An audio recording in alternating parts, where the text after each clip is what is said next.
قابلت ناس كتير اتعرفوا واتجوزوا في الشغل، وقابلت ناس كتير سواء رجالة او بنات تقولك انا مش بحب اتجوز من مكان شغلي، شايفة انه يبقى من حتة تانية خالص. انتي مع انهي رأي فيهم؟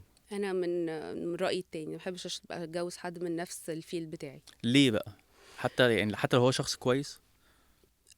هو اكيد، بص، في الاخر هو نصيب. يعني ممكن اقعد اقول لك ليست كده في الحاجات اللي انا عايزاها والحاجات اللي مش عايزاها، وفي الاخر اخد حاجه مختلفه تماما. بس لو انت هتسالني دلوقتي هقول لك لا. ليه؟ ليه؟ اولا احنا شغلنا اصلا صعب جدا يا ادم. الفيل بتاعنا صعب قوي، مش سهل. يعني شغلنا مش بسيط، مواعيدنا مش ستيبل. فلو احنا الاتنين مواعيدنا مش لطيفة، البيت مين اللي هيقعد فيه؟ دي حاجة لازم يكون في شخص متواجد إلى حد ما، مش قاعد في البيت بس متواجد، أو ظروف الشغل تكون مختلفة شوية. بلس إن احنا شغلنا ممكن يحصل فيه غصب عننا، هي نفس بشرية، احنا بني آدمين. لو في طرف ناجح أكتر من التاني، خاصة لو الست هي اللي ناجحة والراجل مش ناجح قوي، ممكن يحصل hard feelings.